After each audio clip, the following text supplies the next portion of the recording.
Hey, it's Hunt. You found Hunt on Saints. We're talking black and gold football. Do us a favor. Hit the like button, share your comments below, and hit that subscription button so you can get all of our content.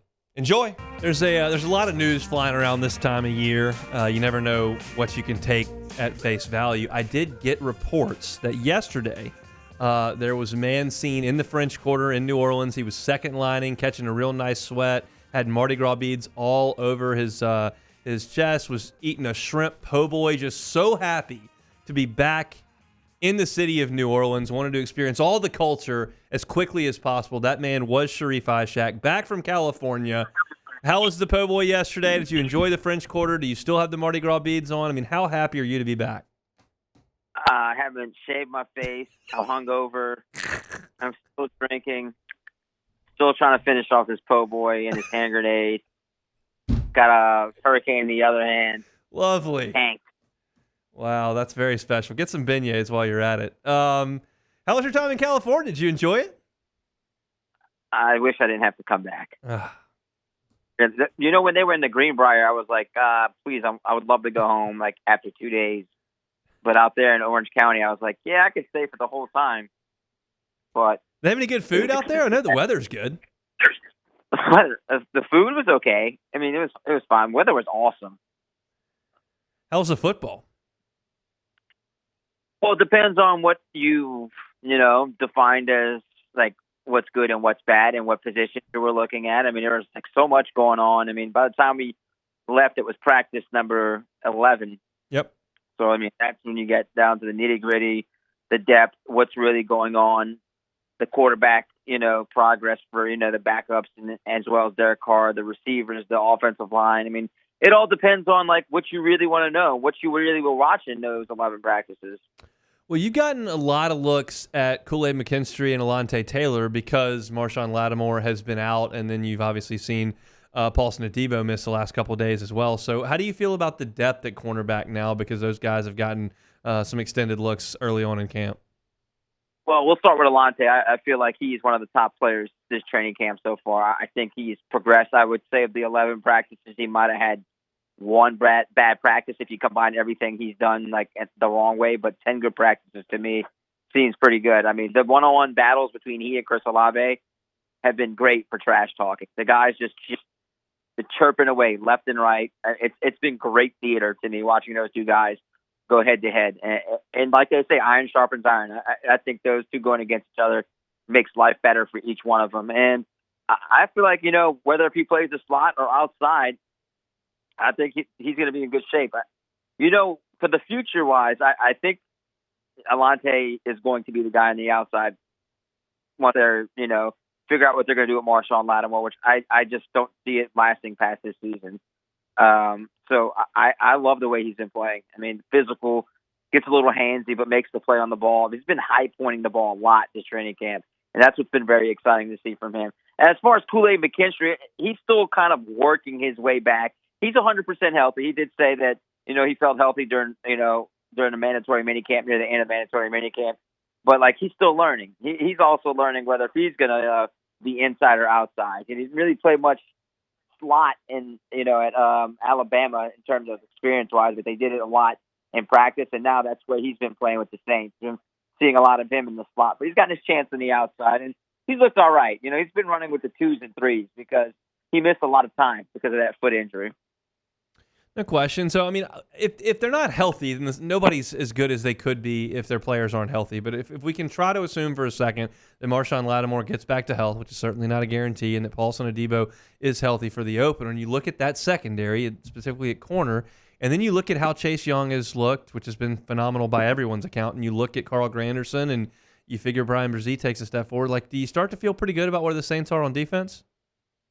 Yeah, like you said, Hunt, health is the number one thing with this team. They've got to stay healthy for pretty much the whole season to have a chance to make the playoffs. But yeah, man, I really like the defensive line. That was like one of the low spots last year because they only had 22 sacks from that defensive line last year. They had 34 as a team, but 22 came from them, and that isn't good enough. I mean, you got to affect the quarterback, whether it's not sacks or you've got to affect the quarterback in some way, and it really wasn't that good at times last year when they needed it the most. So Brian Brzee, he has to improve his run game, his run defense. You know that. That's the number one thing he's been working on this camp and this off season.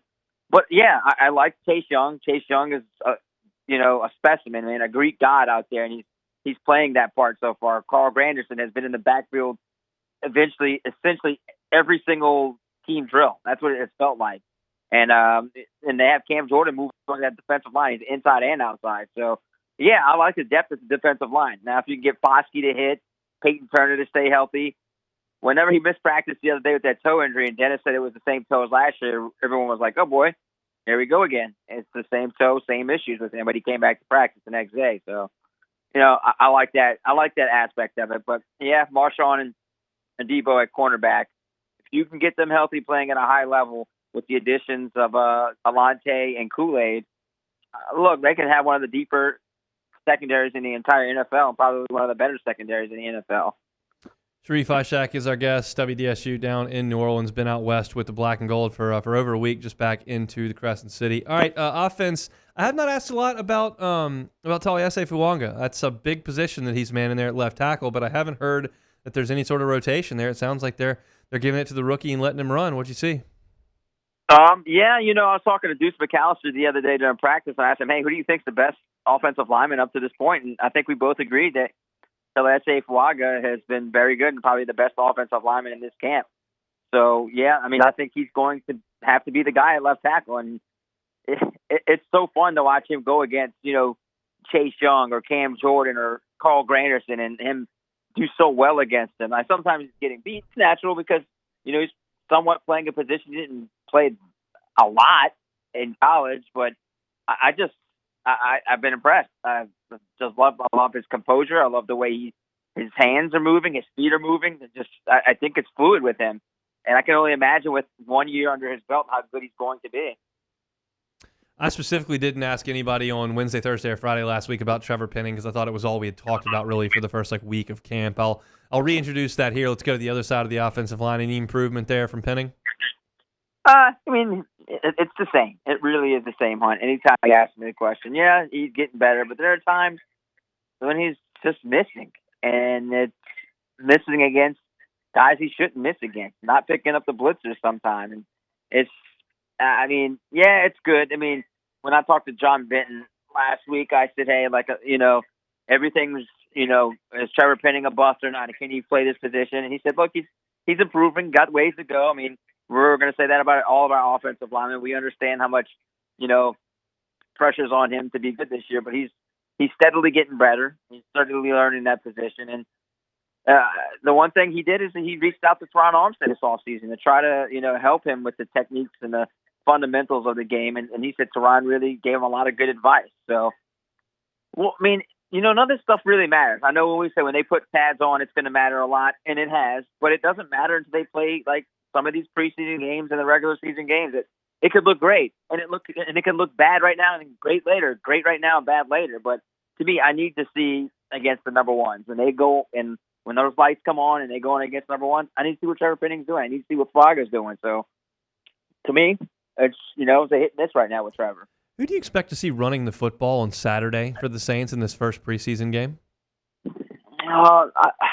I'd love to know how many the starters are going to play. Probably not very many based on what I'm seeing around the league. It doesn't sound like a lot of starters are going out there. No. I wouldn't be surprised. I'd see them taking a couple of series, game two, then a little bit more in that final game, because that's kind of the game plan they had last year. But you got to remember, they're installing a new offense with a new offensive coordinator. So at some point in time, you got to have to give them a lot more reps in these last two games. So, well, either way, Kamara's not going to be out there on Saturday. So, who is? I would say, I'd say Jamal Williams is going to get some run. He's going to get a lot of run. He wants to play in these games, and this is a guy who's out there before anyone for practice. That's, he's dedicated. He feels like he might have let himself down last year, not having he only had that one touchdown, the petty touchdown against the Falcons. I feel like he has more to give. He's serious about just trying to be, a big part of this offense. So I see him playing. Then you got Jordan Mims out there. You have Cabote from ULL. So you got running backs, James Robinson. You're going to see a little bit of all of them. Just not much. You're probably not going to see much of Jamal. Of course, no Kamara. So that's that's what's going to be running the ball. I mean, that's what they have. Anything else that you're looking for on Saturday? I realize you're going to see a lot of guys who are potentially about to get cut out there on Saturday, but anything that you'll be looking for in the game? Hunt, this team's got to figure it out after Chris Olave and Rashid Shaheed. Yeah. It really hasn't been good. I Okay. mean, the offensive line and receivers are the areas that, like, man, with Clint Kubiak running a new offense, it's got to get right. You just can't have two receivers. I mean, Dallin Holker, plays as a tight end. It feels like he's a receiver, but this team needs to find 3, 4, 5 at receiver. They've got to solidify those positions going into the regular season, because so far, no one has grabbed a 3, 4, 5. No one. The closest would be Cedric Wilson, and it's a stretch right now. It's just been that bad. I mean, maybe, how about this? Mason Tipton, the undrafted rookie from Yale, has probably played better than everyone else outside of Olave and Shaheed. All right, I guess we shall see. Welcome back to New Orleans. Enjoy some oysters from Acme. Stand in line around the corner at Mother's for an hour and a half for a po' boy. Go get a tarot card reading or something in Jackson Square. Just do all the tourist stuff. Welcome back. Yeah, I'll go run through some potholes. I'll do a little bit of everything. We'll talk next week. Sharif, thanks. How many? He's Sharif Ishaq, WDSU, reacclimating to the South Louisiana culture after a week out in sunny SoCal. We appreciate him for giving us a little bit of time early here on this Tuesday. Hey, it's on. Thanks for watching Hunt on Saints. Before you leave, help us out a little bit. Hit that like button, leave your comments in the section below, and hit that subscribe button so you get all our content right here from Hunt on Saints. We'll see you next time.